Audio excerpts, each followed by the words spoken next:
नमस्कार दोस्तों, डॉक्टर जय हेल्थ एजुकेशन में आपका हार्दिक स्वागत करता हूं। दोस्तों, आज हम बात करेंगे पेनिस कैंसर क्या है, पेनिस कैंसर के लक्षण क्या होते हैं और पेनिस कैंसर का ट्रीटमेंट क्या होता है। दोस्तों, वीडियो शुरू करने से पहले मेरे चैनल पर आप नए हैं, वीडियो पहली बार देख रहे हैं तो प्लीज़ मेरे चैनल को सब्सक्राइब कर दें, बेल आइकन को प्रेस कर दें, जिससे आगे कोई वीडियो डालूँ तो वो आप तक पहुँच सके। दोस्तों, पेनिस कैंसर क्या है? पेनिस कैंसर एक दुर्लभ प्रकार का कैंसर है जो पेनिस, लिंग, पुरुष गुप्तांग की त्वचा और ऊतकों को प्रभावित करता है। यह तब होता है जब पेनिस में मौजूद सामान्य रूप से स्वस्थ कोशिकाएं नियंत्रण से बाहर बढ़ने लगती हैं और ट्यूमर बनता है। यह कैंसर शरीर के अन्य भागों में भी फैल सकता है, जैसे ग्रंथियां, अन्य अंगों और लिम्फ नोड्स। ये पूरे शरीर में होते हैं और ऊतकों से घिरी रहती है। इन्हें लसिका तंत्र भी कहा जाता है। पेनिस कैंसर एक ऐसी बीमारी है जिसमें पेनिस के ऊतकों में घातक कैंसर की कोशिकाएं बनती हैं। पेनिस कैंसर आमतौर पर पेनिस के आगे की त्वचा पर पाया जाता है, लेकिन यह पीछे की तरफ भी हो सकता है। लगभग सभी पेनिस कैंसर की पेनिस की त्वचा से शुरू होता है और अंदर तक जा सकता है। यह एक दुर्लभ प्रकार का कैंसर है, लेकिन इसका इलाज किया जा सकता है, खासकर यदि इसकी पहचान जल्दी हो जाए। अब जानते हैं पेनिस कैंसर कितने प्रकार का होता है। Squamous cell carcinoma. Penis cancer के 95% मामले स्क्वैमस सेल्स कार्सिनोमा के होते हैं। यह कोशिकाएं उन ऊतकों की तरह दिखती हैं जो माइक्रोस्कोप के माध्यम से देखने पर त्वचा जैसी लगती हैं। स्क्वैमस सेल कार्सिनोमा पेनिस पर कहीं भी शुरू हो सकता है, लेकिन यह आमतौर पर पेनिस की आगे की त्वचा पर या उसके नीचे विकसित होता है। प्रारंभिक अवस्था में निदान होने पर यह आमतौर पर ठीक हो जाता है। नेक्स्ट है बेसल सेल कार्सिनोमा। बेसल कोशिकाएं कभी कभी कैंसर का कारण बन सकती हैं। ये त्वचा की एक परत लोअर एपिडर्मिस के नीचे मौजूद स्क्वैमस कोशिकाओं के नीचे स्थित गोल कोशिकाएं होती हैं। बेसल सेल कार्सिनोमा एक प्रकार का नॉन मेलेनोमा त्वचा का कैंसर होता है।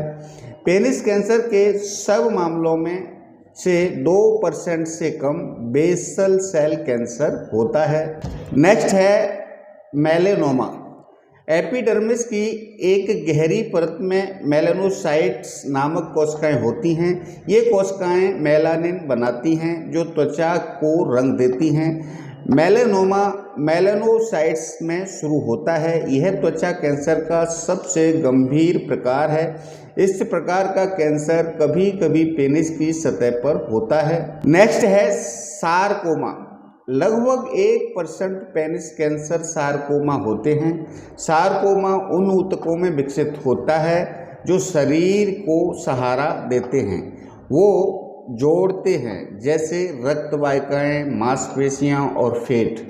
अब जानते हैं पेनिस कैंसर के चरण, स्टेज के बारे में। एक बार जब पेनिस कैंसर का पता लगता है तो सबसे पहले यह जांचा जाता है कि कहीं रोग पेनिस से शरीर के बाकी हिस्सों में तो नहीं फैल गया है। कैंसर का इलाज करने के लिए सबसे ज़रूरी यह जानना है कि फिलहाल यह रोग कौन से स्टेज में है। पेनिस कैंसर के ये चरण हो सकते हैं। स्टेज 0। इस स्टेज में कैंसर केवल पेनिस की त्वचा की सतह पर पाया जाता है। स्टेज 0 कैंसर को कार्सिनोमा भी कहा जाता है। नेक्स्ट है स्टेज 1। इस स्टेज का अर्थ है कैंसर पेनिस की त्वचा के नीचे जोड़ने वाले ऊतकों में फैल गया है। स्टेज 2। इस स्टेज का मतलब है कि कैंसर या तो पेनिस की त्वचा के नीचे जोड़ने वाले ऊतकों में और पेट व जांघों के बीच के भाग में एक लिम्फ नोड तक फैला है, या स्तंभन ऊतक, वह स्पंजी ऊतक जिसके कारण पेनिस खड़ा होता है, और पेट व जांघ के बीच के भाग में एक लिम्फ नोड का फैला होता है। स्टेज 3। इस स्टेज का अर्थ है कि कैंसर या तो पेनिस के जोड़ने वाले ऊतक या स्तंभन ऊतक तक और पेट व जांघ के बीच के भाग में एक या एक से अधिक लिम्फ नोड तक फैला है, या मूत्र मार्ग या प्रोस्टेट में और या एक से अधिक लिम्फ नोड तक फैला है। स्टेज 4, इस स्टेज का मतलब है कि कैंसर पेनिस के आसपास में ऊतकों में और पेट व जांघ के बीच भाग में पेल्विस में पेल्विक लिम्फ नोड्स में फैला है, या पेनिस या उसके आसपास कहीं भी और पेल्विस, पेट व जांघ के बीच के भाग के अंदर एक या एक से अधिक लिम्फ नोड्स में फैला है, या शरीर के दूर हिस्से में भी फैला है। अब बात करते हैं पेनिस कैंसर के लक्षण क्या होते हैं। पेनिस कैंसर का पहला ध्यान देने योग्य लक्षण आमतौर पर पेनिस पर एक गांठ, मांस का गुच्छा या अल्सर की मौजूदगी होता है। ये छोटे या आकार में कुछ बड़े भी हो सकते हैं। इनमें दर्द भी हो सकता है। अधिकांश मामलों में यह पेनिस की फोरस्किन या मुंड भाग पर होता है। पेनिस कैंसर के अन्य लक्षण ये हो सकते हैं: जलन, रिसाव, पेनिस के रंग में परिवर्तन, पेनिस की त्वचा की मोटाई, खून बहना, लाली, रेडनेस होना, पेट और जांघ के बीच के लिम्फ नोड्स में सूजन होना। यदि आप इनमें से किसी भी लक्षण का अनुभव कर रहे हैं तो तुरंत अपने डॉक्टर से संपर्क करें। जल्दी इलाज और दवाई लेकर आप इस बीमारी के गंभीर खतरों से बच सकते हैं। अब जानते हैं पेनिस कैंसर किन कारणों से होता है। विशेषज्ञ अभी तक यह नहीं पता लगा पाए हैं कि पेनिस कैंसर का क्या कारण होता है।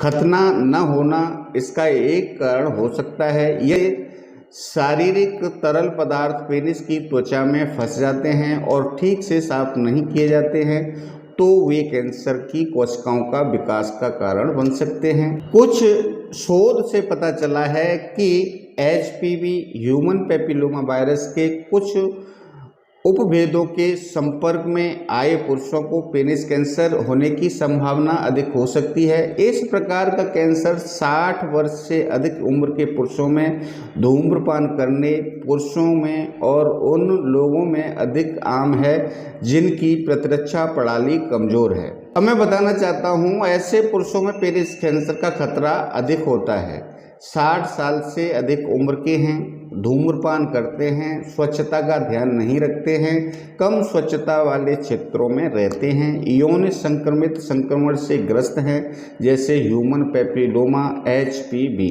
अब बात यह है पेनिस कैंसर के ट्रीटमेंट की। दो मुख्य प्रकार के पेनिस कैंसर होते हैं, इन्वेसिव और non invasive. Non invasive penis cancer एक ऐसी स्थिति है जिसमें कैंसर अंदर के ऊतकों, लिम्फ नोड्स और ग्रंथियों में फैला नहीं होता है। इन्वेसिव पेनिस कैंसर एक ऐसी स्थिति है जिसमें कैंसर पेनिस के अंदर के ऊतक और आसपास के लिम्फ नोड्स व ग्रंथियों में फैल जाता है। बात करते हैं नॉन इन्वेसिव पेनिस कैंसर के ट्रीटमेंट की। खतना, इसमें पेनिस के आगे की त्वचा हटा दी जाती है। लेजर थेरेपी में उच्च तीव्रता वाले प्रकाश से ट्यूमर और कैंसर कोशिकाओं को नष्ट किया जाता है। कीमोथेरेपी एक रासायनिक दवा चिकित्सा का आक्रामक रूप है जिससे शरीर में कैंसर कोशिकाओं को खत्म करने में मदद मिलती है। रेडिएशन थेरेपी में उच्च ऊर्जा वाली रेडिएशन ट्यूमर को सुखाता है और कैंसर कोशिकाओं को मारता है। नेक्स्ट है क्रायोसर्जरी में तरल नाइट्रोजन ट्यूमर को जमाता है और उन्हें हटा देता है। इन्वेसिव पेनिस कैंसर का इलाज के लिए सर्जरी की आवश्यकता होती है। सर्जरी में ट्यूमर पूरे पेनिस और श्रेणी या पेट व जांघ के बीच के भाग में मौजूद लिम्फ नोड्स को हटाया जा सकता है। सर्जरी के ये विकल्प हो सकते हैं: ट्यूमर को हटाने के लिए सर्जरी, एक्ससिजनल सर्जरी। पेनिस से ट्यूमर को हटाने के लिए यह सर्जरी की जा सकती है। आपके सर्जन ट्यूमर और प्रभावित क्षेत्र को हटाएंगे और आसपास थोड़ा स्वस्थ ऊतक और त्वचा छोड़ देंगे। कीड़े को सिल दिया जाता है। इसके दौरान आपकी उस जगह को शून्य किया जाता है ताकि आप कुछ महसूस न कर सकें। नेक्स्ट है मोह सर्जरी। मोह सर्जरी का लक्ष्य होता है सभी कैंसर कोशिकाओं को हटाते हुए कम से कम ऊतकों को हटाया जाए। इस प्रक्रिया के दौरान आपके सर्जन प्रभावित क्षेत्र की पतली सी परत को हटा देंगे और फिर माइक्रोस्कोप से यह देखेंगे कि इसमें कैंसर की कोशिकाएं हैं या नहीं। यह प्रक्रिया तब तक दोहराई जाती है जब तक ऊतक के नमूने में कोई कैंसर की कोशिकाएं मौजूद न हों। नेक्स्ट है पार्शियल पेनेक्टोमी। पार्शियल पेनेक्टोमी में पेनिस के एक हिस्से को हटाया जाता है। अगर ट्यूमर छोटा हो तो यह ऑपरेशन सबसे अच्छा काम करता है। बड़े ट्यूमर के लिए पूरे पेनिस को हटा दिया जाता है। पूरे पेनिस को हटाने को फुल पेनेक्टोमी कहा जाता है। पूरा पेनिस हट जाने पर आप डॉक्टर से पेनिस रिकंस्ट्रक्शन सर्जरी यानी पेनिस को दोबारा स्थापित करने से जुड़ी सर्जरी के बारे में परामर्श कर सकते हैं। कैंसर के बारे में ये जानकारी दी, आपको कैसी लगी? अच्छी लगी तो लाइक करिए, फैमिली फ्रेंड्स को शेयर करिए। दोस्तों, अभी तक आपने मेरे चैनल को सब्सक्राइब नहीं किया है तो बेल आइकन को प्रेस कर दें, जिससे आगे कोई वीडियो डाल लूँ तो वो आप तक पहुँच सके।